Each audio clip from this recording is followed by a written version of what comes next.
Business റെഗുലേഷൻ്റെ 11ാമത്തെ ചാപ്റ്ററാണ് നമ്മൾ പറഞ്ഞുകൊണ്ടിരുന്നത്. അതിൻ്റെ first part video already upload ചെയ്തിട്ടുണ്ട്. അപ്പോൾ അത് കാണാത്തവരുണ്ടെങ്കിൽ ആദ്യം അത് പോയി കാണുക. അതിൻ്റെ ലിങ്ക് ഞാൻ താഴെ കൊടുക്കാം. പിന്നെ ഇതിൻ്റെ ഫസ്റ്റത്തെ 10 ചാപ്റ്റേഴ്സിൻ്റെ നോട്ട്സ്, ഷോർട്ടായിട്ടുള്ള പോയിൻറ്റ്സ് ആയിട്ടുള്ള നോട്ട് PDF ആയിട്ട് ടെലഗ്രാം ചാനലിൽ ഞാൻ അപ്ലോഡ് ചെയ്തിട്ടുണ്ട്. ടെലഗ്രാം ചാനലിൻ്റെ ലിങ്കും ഞാൻ താഴെ കൊടുത്തിട്ടുണ്ട്. ക്രിസ്റ്റോക്സ് തന്നെയാണ് ചാനലിൻ്റെ പേര്. അപ്പോൾ ആ ലിങ്ക് കിട്ടുന്നില്ലെങ്കിൽ നിങ്ങൾ ടെലഗ്രാമിൽ പോയിട്ട് ക്രിസ്റ്റോക്സ് എന്ന് സെർച്ച് ചെയ്യുമ്പോൾ വരും. അപ്പോൾ അതിൽ കയറി മെസ്സേജ് അയച്ചാൽ ഞാൻ ചാനലിലേക്ക് നിങ്ങളെ ജോയിൻ ആക്കാം. അപ്പോൾ അത് ആ ഒരു നോട്ട്സ് എന്ന് പറഞ്ഞാൽ എക്സാം ടൈമിലും അതേപോലെ തന്നെ ടെക്സ്റ്റ് ഇല്ലാത്തവർക്കൊക്കെയാണ് കുറച്ചും കൂടി യൂസ്ഫുൾ ആവുക. കാരണം അത് പോയിൻറ്റ് വൈസ് ആയിട്ടുള്ള നോട്ട്സാണ്. അപ്പോൾ ടെക്സ്റ്റ് ഉള്ളവരാണെങ്കിൽ അത് തന്നെ ഫോളോ ചെയ്യാം. അപ്പോൾ ഈ ഒരു 11ാമത്തെ ചാപ്റ്ററിൽ നമുക്കിനി എടുക്കാനുള്ള സെക്ഷൻ എന്ന് പറയുന്നത് പെർഫോമൻസ് ഓഫ് ജോയിൻറ്റ് പ്രോമിസസ് മുതലാണ്. അപ്പോൾ എന്താണ് performance of joint promises? Joint promises എന്ന് പറഞ്ഞു കഴിഞ്ഞാൽ കൂട്ടമായിട്ട് ചെയ്യുന്ന പ്രോമിസസ്. ഇപ്പോൾ ഒന്നോ അതിലധികമോ വ്യക്തികൾ ചേർന്ന് ഒന്നോ അതിലധികമോ വ്യക്തികളുമായിട്ട് ഒരു കോൺട്രാക്റ്റിൽ ഏർപ്പെടുന്നുണ്ടെങ്കിൽ, ഒരു പ്രോമിസ് ചെയ്യുന്നുണ്ടെങ്കിൽ അതിനെയാണ് ജോയിൻറ്റ് പ്രോമിസസ് എന്ന് പറയാം. അതായത് എയും ബിയും ചേർന്ന് സിയും ഡിയുമായിട്ട് ഒരു കോൺട്രാക്റ്റിൽ ഏർപ്പെടുന്നു. ഓക്കെ, അപ്പോൾ അവിടെ ഒന്നിലധികം വ്യക്തികൾ ചേർന്ന് ഒന്നിലധികമുള്ള വ്യക്തികളുമായിട്ടാണ് ഇവിടെ ഒരു കോൺട്രാക്റ്റിൽ ഏർപ്പെട്ടിരിക്കുന്നത്. അതിൽ ഒന്നാമത്തെയാണ് devolution of joint liabilities. Devolution എന്ന് പറഞ്ഞാൽ ട്രാൻസ്ഫർ ഓർ പാസിംഗ് എന്നാണ് അർത്ഥം വരുന്നത്. അപ്പോൾ നമുക്ക് പറയാം, അതായത് ഒന്നോ അതിലധികമോ വ്യക്തികൾ ചേർന്നിട്ടാണ് ആ ഒരു പ്രോമിസിൽ ജോയിൻ ചെയ്തിരിക്കുന്നത്. അതുകൊണ്ട് തന്നെ ഇവർ ഒരുമിച്ച് തന്നെ എല്ലാ കാര്യങ്ങളും, ഈ പ്രോമിസിൻ്റെ എല്ലാ കാര്യങ്ങളും ഒരുമിച്ച് തന്നെ ഇവർ ഫുൾഫിൽ ചെയ്യേണ്ടതായിട്ടുണ്ട്. ലയബിലിറ്റീസ് ആയാലും എന്തായാലും ഒരുമിച്ച് വേണം കൈകാര്യം ചെയ്യാനായിട്ട്. ഇപ്പോൾ എയും ബിയും സിയും ഡിയും ഇവർ 4 പേര് കൂടിയിട്ടാണ് ഒരു പ്രോമിസ് ഏർപ്പെട്ടിട്ടുള്ളത്.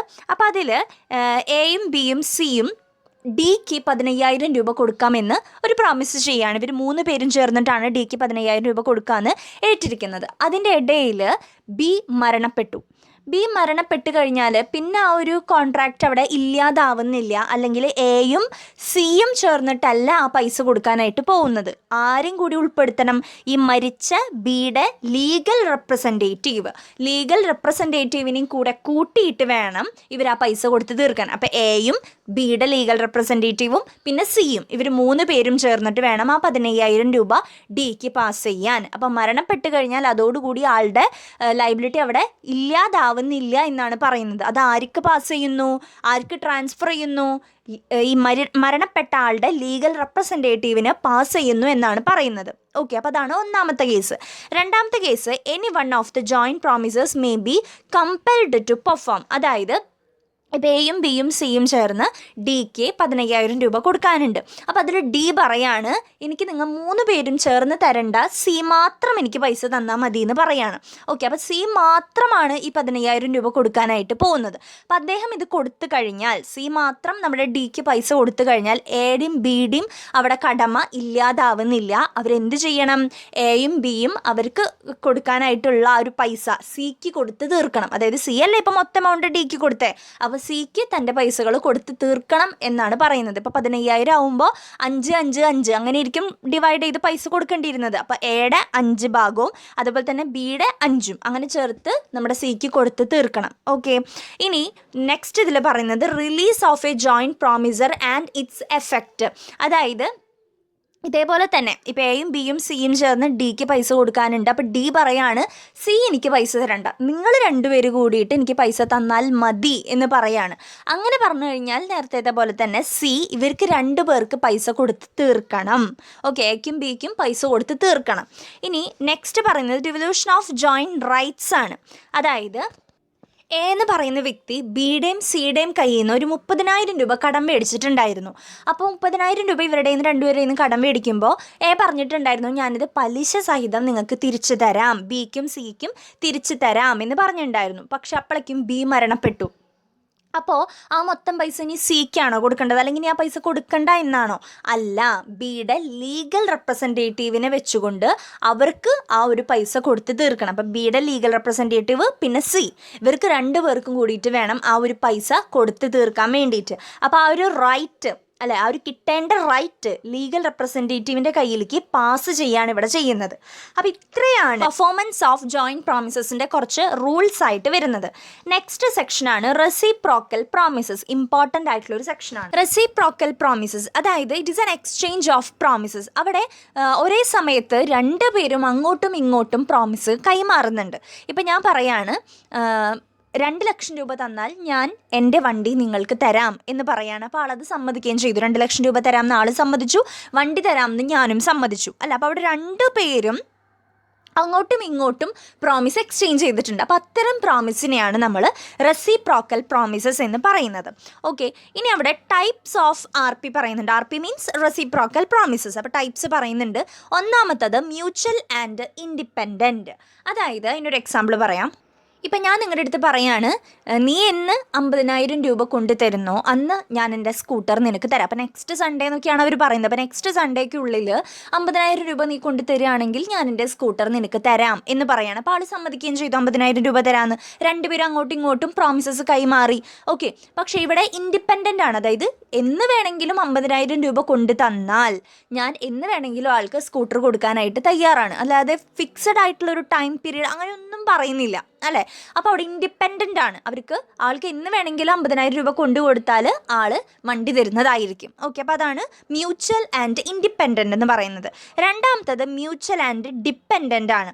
അതായത് ഞാൻ നിങ്ങളുടെ അടുത്ത് പറയാണ്, എൻ്റെ ആ പുതിയ വീട് എന്ന് ഫുള്ളായിട്ട് പണിത് തീർക്കുന്നുവോ അന്ന് ഞാൻ നിങ്ങൾക്ക് 50 ലക്ഷം രൂപ തരാം. അപ്പോൾ എന്ന് എൻ്റെ വീട് പണിത് തീർക്കുന്നുവോ അന്ന് മാത്രമേ 50 ലക്ഷം രൂപ തരുള്ളൂ, അല്ലേ? അപ്പോൾ ഒരാളുടെ പെർഫോമൻസ് മറ്റൊരാളുടെ പെർഫോമൻസ് ഡിപ്പെൻഡ് ചെയ്തിരിക്കുന്നു. ഓക്കെ, അപ്പം നിങ്ങൾ എന്ന് എൻ്റെ വീട് പണിത് തരുന്നു അന്നാണ് ഞാൻ നിങ്ങൾക്ക് 50 ലക്ഷം രൂപ തരുള്ളൂ. അതാണ് മ്യൂച്വൽ ആൻഡ് ഡിപ്പെൻഡൻറ്റ്. നെക്സ്റ്റ് പറയുന്നത് മ്യൂച്വൽ ആൻഡ് കൺകറൻറ്റ് ആണ്. അതായത് സൈമിൾട്ടേനിയസ്ലി ആണ്. നിങ്ങൾ 50 ലക്ഷം രൂപ തന്നാൽ ഓൺ ദി സ്പോട്ട് ഞാൻ നിങ്ങൾക്ക് എൻ്റെ കാർ തരാം. അപ്പോൾ 50 ലക്ഷം രൂപ തരുന്നു, കാറും തരുന്നു. ഓക്കെ, അപ്പോൾ അതാണ് മ്യൂച്വൽ ആൻഡ് കൺകറൻറ്റ്. സൈമിൾട്ടേനിയസ്ലി ആണ് അവിടെ നടക്കുന്നത്. അപ്പോൾ ഇത്രയാണ് ടൈപ്സ് വരുന്നത്. നെക്സ്റ്റ് എന്ന് പറയുന്നത് rules regarding performance of reciprocal. അതിൽ ഒന്നാമത്തെയാണ് regarding simultaneous performance. Simultaneous performance എന്താണെന്ന് പറഞ്ഞിരുന്നു, അല്ലേ? നമ്മൾ ഒരു സമയത്ത് തന്നെ 2 കൂട്ടർ അങ്ങോട്ടും ഇങ്ങോട്ടും ആ ഒരു പെർഫോമൻസ് ചെയ്യാം. ഇപ്പോൾ ഒരു എക്സാമ്പിൾ പറയാന്ന് വെച്ചാൽ, ഞാൻ റെഡി ക്യാഷുമായിട്ട് സെക്കൻഡ് ഹാൻഡ് വണ്ടി നിങ്ങളുടെ കയ്യിൽ നിന്ന് വാങ്ങാൻ വരികയാണ്. അപ്പോൾ ആ ഒരു പൈസ ഞാൻ തരുന്നു, നിങ്ങളുടെ വണ്ടി വാങ്ങുന്നു. വേറെ ഫോർമാലിറ്റീസ് ഒന്നും അതിൻ്റെ ഇടയിൽ ഇല്ല. പക്ഷേ ഇത്തരം കേസുകളിൽ ഞാൻ ക്യാഷുമായിട്ട് വന്നു, പക്ഷേ നിങ്ങൾ ആ വണ്ടി നിങ്ങളുടെ കൂട്ടുകാരന് കൊടുത്തിട്ടുണ്ടായിരുന്നു, ഓൾറെഡി കൊടുത്തിട്ടുണ്ടായിരുന്നു. അപ്പോൾ ആ ഒരു സിറ്റുവേഷനിൽ പിന്നെ എനിക്ക് പൈസ തരേണ്ട കാര്യമുണ്ടോ? ഇല്ല. അപ്പോൾ ഒരാൾ അവിടെ പെർഫോം ചെയ്യാനായിട്ട് വില്ലിങ് അല്ല, ഏബിൾ അല്ല എന്നുണ്ടെങ്കിൽ ഓപ്പോസിറ്റ് നിൽക്കുന്ന ആൾ പിന്നെ അത് ചെയ്യേണ്ട കാര്യമില്ല, ആ ഒരു പ്രോമിസ് പെർഫോം ചെയ്യേണ്ട കാര്യമില്ല. ഓക്കെ, അതാണ് ഒന്നാമത്തെ കേസിൽ പറയുന്നത്. രണ്ടാമത്തേത് റിഗാർഡിങ് ഓർഡർ ഓഫ് പെർഫോമൻസ്. പെർഫോമൻസിൽ എന്തെങ്കിലും ഓർഡറുകളൊക്കെ പറഞ്ഞിട്ടുണ്ടായിരിക്കും. ഇപ്പോൾ നമ്മൾ നേരത്തെ പറഞ്ഞ സിറ്റുവേഷനിൽ നിങ്ങൾ എൻ്റെ വീട് പണിത് തരികയാണെങ്കിൽ ഞാൻ നിങ്ങൾക്ക് 50 ലക്ഷം രൂപ തരാം, ഇവിടെ പണിത് തരികയാണെങ്കിൽ മാത്രമേ പൈസ തരുന്നുള്ളൂ, അല്ലേ? അപ്പോൾ ഒരു ഓർഡർ ഉണ്ട്, ആ ഓർഡർ ഫുൾഫിൽ ചെയ്താൽ മാത്രമേ നമ്മൾ പൈസ കൊടുക്കേണ്ട ആവശ്യമുള്ളൂ. അപ്പോൾ അതാണ് പറയുന്നത്. എന്തെങ്കിലും ഓർഡർ കാര്യങ്ങളൊക്കെ ഉണ്ടെങ്കിൽ അത് ഫുൾഫിൽ ചെയ്യണം. ഫുൾഫിൽ ചെയ്യുന്നില്ല എന്നുണ്ടെങ്കിൽ പിന്നെ അവിടെ ആ ഒരു കാര്യം പെർഫോം ചെയ്യേണ്ട ആവശ്യം ഇല്ല. മൂന്നാമത്തത് effect of preventing the performance. അതിൽ പറയുന്നത്, ഇപ്പോൾ ആരെങ്കിലും ഒരാൾ എന്തെങ്കിലും തടസ്സം നിന്നിട്ടുണ്ടെങ്കിൽ, അല്ലെങ്കിൽ പ്രിവെൻറ്റ് ചെയ്തിട്ടുണ്ടെങ്കിൽ, അനുവദിക്കാതിരുന്നുണ്ടെങ്കിൽ അതിൻ്റെ എഫക്റ്റ് എന്തായിരിക്കും? ഇപ്പോൾ ഒരു എക്സാമ്പിൾ പറയാന്ന് വെച്ചാൽ, ഞാൻ നിങ്ങളുമായിട്ടൊരു കോൺട്രാക്റ്റിൽ ഏർപ്പെട്ടിരുന്നു. ഞാൻ പറയാണ്, ഇത്രയും വർക്ക് എനിക്ക് നിങ്ങൾ ചെയ്തു തരണം, അതിന് ഞാൻ നിങ്ങൾക്ക് 1000 രൂപയും തരാം എന്ന് നമ്മളൊരു കോൺട്രാക്റ്റിൽ ഏർപ്പെട്ടു. നിങ്ങളതിന് സമ്മതിച്ചതുമാണ്, നിങ്ങളതിന് തയ്യാറായിട്ട് വർക്ക് ചെയ്യാനായിട്ട് വന്നു.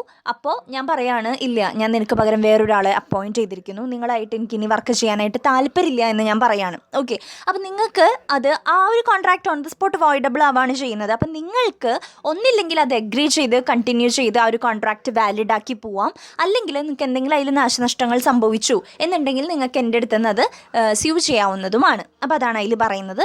Next, effect of non performance by the party who is the perform the first. അതായത് ചില കോൺട്രാക്റ്റിലുണ്ടാവും ആദ്യം നീതി ചെയ്യുക, പിന്നീട് നീതി ചെയ്യുക, അങ്ങനെ ഉണ്ടായിരിക്കും. ഇപ്പോൾ ഒരു എക്സാമ്പിൾ പറയാന്ന് വെച്ചാൽ, ഞാൻ പറയാണ്, ഞാൻ നിങ്ങൾക്ക് വീട് പണിത് തരാം, പക്ഷേ അതിനുള്ള മരങ്ങൾ ആദ്യം നിങ്ങൾ സംഘടിപ്പിക്കണം എന്ന് പറയാണ്. അപ്പോൾ ഇവിടെ ആദ്യം ചെയ്യേണ്ടത് ആരാ? നിങ്ങളാണ് ആദ്യം മരങ്ങൾ സംഘടിപ്പിക്കേണ്ടത്. തന്നെയാണ് ഞാൻ വീട് പണിത് തരേണ്ടത്, അല്ലേ?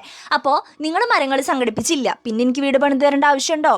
ചെയ്യാൻ പറ്റുമോ? ഇല്ല. അപ്പം ഞാൻ പറയാണ് നിങ്ങളോടല്ല ആദ്യം ഞാൻ മരങ്ങൾ സംഘടിപ്പിക്കാൻ പറഞ്ഞേ, നിങ്ങൾക്ക് അത് ചെയ്യാൻ പറ്റിയില്ലെങ്കിൽ പിന്നെ എനിക്ക് വീട് പണിത് തരാൻ പറ്റില്ല എന്നാണ് പറയുന്നത്. അപ്പം അങ്ങനെ ആദ്യം, രണ്ടാമത് എന്നൊക്കെ പറഞ്ഞിട്ടുണ്ടെങ്കിൽ അത് ഫുൾഫിൽ ചെയ്യുക. ആദ്യം പറഞ്ഞ ആൾ ആദ്യം ഫുൾഫിൽ ചെയ്യുക, എന്നിട്ടേ രണ്ടാമത്തെ ആൾ ചെയ്യേണ്ട ആവശ്യമുള്ളൂ. ഓക്കെ, നെക്സ്റ്റ് പറയുന്നത് reciprocal promises, one legal and the other illegal. അതായത് ഒരു കോൺട്രാക്റ്റിൽ ലീഗലും ഇല്ലീഗലും ആയിട്ടുള്ള രണ്ട് കോൺട്രാക്റ്റ് ആണ് എന്നുണ്ടെങ്കിൽ അതിൽ ലീഗലായിട്ടുള്ളത് വാലിഡും ഇല്ലീഗൽ ആയിട്ടുള്ളത് വോയിഡും ആയിരിക്കും. സെപ്പറബിൾ ആണെങ്കിൽ അങ്ങനെ നമുക്ക് സെപ്പറേറ്റ് ചെയ്തിട്ട് വാലിഡ് ആയിട്ടുള്ളത് മാത്രം പെർഫോം ചെയ്യാം. അങ്ങനെ സെപ്പറേറ്റ് ചെയ്യാൻ പറ്റുന്നില്ല എന്നുണ്ടെങ്കിൽ മൊത്തത്തിൽ അത് വോയിഡായിട്ട് പോവും, ഒന്നും നമുക്ക് പെർഫോം ചെയ്യാൻ പറ്റില്ല എന്നാണ് പറയുന്നത്. ഓക്കെ, ഇനി നെക്സ്റ്റ് സെക്ഷനാണ് അസൈൻമെൻറ്റ് ഓഫ് കോൺട്രാക്ട്സ്. അതിൽ പറയുന്നത് assignment of contracts means transfer of contractual rights and liabilities to a third party. നമ്മുടെ കോൺട്രാക്റ്റിലുള്ള എല്ലാ റൈറ്റ്സും ലൈബിലിറ്റീസും നമ്മൾ കോൺട്രാക്റ്റിൽ ഇല്ലാത്ത മൂന്നാമതൊരാൾക്ക് കൈമാറുന്നതിനെയാണ് നമ്മൾ അസൈൻമെൻറ്റ് ഓഫ് കോൺട്രാക്ട്സ് എന്ന് പറയുന്നത്. അപ്പം ഇതിൽ നിലവിലുള്ള ആൾ ആ ഒരു കാര്യം കോൺട്രാക്റ്റ് ഡ്രോപ്പ് ഔട്ട് ചെയ്യുകയും അതേപോലെ തന്നെ മൂന്നാമതൊരാൾക്ക് നമ്മൾ കൈമാറുകയും ചെയ്യുകയാണ് ഈ ഒരു അസൈൻമെൻറ്റ് ഓഫ് കോൺട്രാക്റ്റിൽ ഉദ്ദേശിക്കുന്നത്. അത് മെയിൻലി രണ്ട് ടൈപ്പിലാണ് പറയാറ്, ദ ആക്ട് ഓഫ് ദ പാർട്ടീസും അതേപോലെ തന്നെ ദ ഓപ്പറേഷൻ ഓഫ് ലോയും. Assignment by act of parties പറയുന്ന ഒരു കാര്യം, ഇതിൽ ഉള്ളവർ തന്നെ മുൻകൈ എടുത്ത് ആ ഒരു കാര്യം അസൈൻ ചെയ്യുന്നത്, അതിനെയാണ് assignment by act of parties പറയുന്നത്. അതിൽ തന്നെ പറയുന്നുണ്ട് അസൈൻമെൻറ്റ് ഓഫ് കോൺട്രാക്ച്വൽ ലൈബിലിറ്റീസ്. അതിൽ പറയുന്ന കാര്യം, ഇപ്പോൾ ഇന്ത്യൻ ലോ പ്രകാരം ഒന്നും നമ്മൾ അങ്ങനെ കോൺട്രാക്ച്വൽ ലൈബിലിറ്റീസ് മൂന്നാമതൊരാൾക്ക് കൈമാറാനായിട്ട് ശരിക്കും പാടില്ല. ഇൻ കേസ് ഇപ്പോൾ കൈമാറിയിട്ടുണ്ടെങ്കിൽ തന്നെ ഇപ്പോൾ ഒരു കോൺട്രാക്റ്റിൽ ഒരു പ്രോമിസറും പ്രോമിസിയും ഉണ്ടായിരിക്കും. അപ്പോൾ പ്രോമിസർ പ്രോമിസീനെ കമ്പൽ ചെയ്യാനായിട്ട് പാടില്ല, അതായത് ആ തേർഡ് പാർട്ടീനെ ആക്സെപ്റ്റ് ചെയ്യണം എന്നൊക്കെ പറഞ്ഞ് കമ്പൽ ചെയ്യാനും പാടില്ല എന്നാണ് പറയുന്നത്. ഇപ്പോൾ ഒരു എക്സാമ്പിൾ പറയാൻ വെച്ചാൽ, ഞാൻ നിങ്ങളുടെ കയ്യിൽ നിന്ന് ഒരു 5000 രൂപ കടം വാങ്ങിച്ചിട്ടുണ്ടായിരുന്നു. അപ്പോൾ ഞാൻ നിങ്ങൾക്ക് അത് തിരിച്ചു തരണമല്ലോ. അപ്പോൾ ഞാൻ നിങ്ങളുടെ അടുത്ത് പറയാണ് എൻ്റെ കയ്യിൽ ഇപ്പോൾ പൈസ തരാനില്ല, അപ്പോൾ രാഹുൽ നിങ്ങൾക്ക് പൈസ തരും എന്ന് ഞാൻ നിങ്ങളോട് പറയാണ്. അപ്പോൾ നിങ്ങൾക്ക് ഈ രാഹുൽ എന്ന വ്യക്തിനെ ആക്സെപ്റ്റ് ചെയ്യേണ്ട ഒരു കാര്യമില്ല, കാരണം നിങ്ങൾക്ക് പൈസ തരാനുള്ളത് ആരാണ്? ഞാനാണ് പൈസ തരാനുള്ളത്. അപ്പം ഞാൻ നിങ്ങളെ നിർബന്ധിപ്പിക്കുകയാണ്, അതായത് രാഹുലിൻ്റെ നിങ്ങൾ പൈസ വാങ്ങും, പ്ലീസ് പൈസ വാങ്ങാൻ, എൻ്റെ കയ്യിൽ പൈസ ഇല്ല എന്നൊക്കെ പറയുമ്പോൾ നിങ്ങൾ എൻ്റെ അടുത്ത് പറയാണ് എനിക്കതൊന്നും അറിയേണ്ട ആവശ്യമില്ല, എനിക്ക് നീയാണ് പൈസ തരാനുള്ളത്, അതുകൊണ്ട് നീ നിൻ്റെ കൈ കൊണ്ട് എനിക്ക് തന്നാൽ മതി എന്ന് നിങ്ങൾ പറയുമ്പോൾ എനിക്ക് പിന്നെ അതിൽ നിന്ന് ഒഴിഞ്ഞു മാറാനായിട്ട് പറ്റില്ല. നിങ്ങളെ എനിക്ക് കമ്പൽ ചെയ്യാനും പറ്റില്ല, നിങ്ങളെ ആക്സെപ്റ്റ് ചെയ്യിപ്പിക്കാനും എനിക്ക് സാധിക്കില്ല. നിങ്ങൾക്ക് വേണമെങ്കിൽ അത് പറഞ്ഞ് കേസ് കൊടുക്കാം. ഓക്കെ, അതാണ് അതിൽ പറയുന്നത്. പക്ഷേ ഇതേപോലെ തന്നെ നിങ്ങൾ സമ്മതിക്കുകയാണ്, അതായത് ആര് തന്നാലും കുഴപ്പമില്ല, നീ തന്നാലും അവൻ തന്നാലും എനിക്ക് പൈസ തന്നാൽ മതി എന്ന് പറയാൻ വെച്ചാൽ പിന്നെ കുഴപ്പമില്ല, ഒരു കോൺട്രാക്റ്റ് അങ്ങനെ സ്മൂത്തായിട്ട് നടന്നു പോകും. ഓക്കെ, ഇനി അതിൽ രണ്ടാമത് വരുന്നതാണ് അസൈൻമെൻറ്റ് ഓഫ് കോൺട്രാക്ച്വൽ റൈറ്റ്സ്. നമ്മൾ പറഞ്ഞു ലൈബിലിറ്റീസിൻ്റെ കേസ് നമ്മൾ ലൈബിലിറ്റി ഒന്നും തേർഡ് പാർട്ടിക്ക് പാസ് ചെയ്യാൻ ശരിക്കും പാടില്ല എന്ന് നമ്മൾ പറഞ്ഞു. പക്ഷേ റൈറ്റ്സിൻ്റെ കേസിൽ അങ്ങനെ ഇല്ല, തേർഡ് പാർട്ടിക്കൊക്കെ നമുക്ക് പാസ് ചെയ്ത് അസൈൻ ചെയ്ത് കൊടുക്കാവുന്നതാണ് എന്നാണ് പറയുന്നത്. ഇനി അതിൽ സെക്കൻഡ് ടൈപ്പാണ് assignment by operation of law. അതായത് നിയമപ്രകാരം ഒരു കാര്യം അസൈൻ ചെയ്ത് കൊടുക്കുമ്പോൾ കൈമാറ്റം സംഭവിക്കുന്നത് ആ ഒരു സിറ്റുവേഷൻസ് ആണ് പറയുന്നത്. ഒന്ന് ഡെത്ത്, അതായത് ഒരു കോൺട്രാക്റ്റിലെ പ്രോമിസറോ പ്രോമിസിയോ മരണപ്പെട്ടിട്ടുണ്ടെങ്കിൽ പിന്നെ അവരുടെ ലീഗൽ റെപ്രസെൻറ്റേറ്റീവ് നിന്നുകൊണ്ട് വേണം അത് ചെയ്തു തീർക്കാനായിട്ട്. ഇനി ഇൻസോൾവൻസി ആണ്, ഒരാൾക്ക് ഇൻസോൾവൻസി ആണ് വന്നിരിക്കുന്നതെന്നുണ്ടെങ്കിൽ ആളുടെ ഒഫീഷ്യൽ റിസീവർ അല്ലെങ്കിൽ ഒഫീഷ്യൽ അസൈനിൽ നിന്നുകൊണ്ട് ആ ഒരു കാര്യം ആക്സെപ്റ്റ് ചെയ്യേണ്ടതാണ്. ഓക്കെ, ഇൻസോൾവൻസി എന്ന് വെച്ച് കഴിഞ്ഞാൽ നമ്മൾ പറഞ്ഞിട്ടുണ്ടായിരുന്നു പാപ്പരാവുന്ന ഒരു സിറ്റുവേഷനൊക്കെ ഉണ്ടല്ലോ. അപ്പോൾ അങ്ങനെയുള്ള സിറ്റുവേഷനിലുണ്ടെങ്കിൽ ഒഫീഷ്യൽ റിസീവർ അല്ലെങ്കിൽ ഒഫീഷ്യൽ അസൈനീനെ വെച്ചുകൊണ്ട് നമുക്ക് ചെയ്തു തീർക്കാവുന്നതാണ്. അപ്പോൾ ഇത്രയാണ് 11th ചാപ്റ്ററിൽ പറയുന്ന കാര്യം. നെക്സ്റ്റ് ചാപ്റ്റർ നെക്സ്റ്റ് വീഡിയോയിൽ പറയാം. Thanks for watching.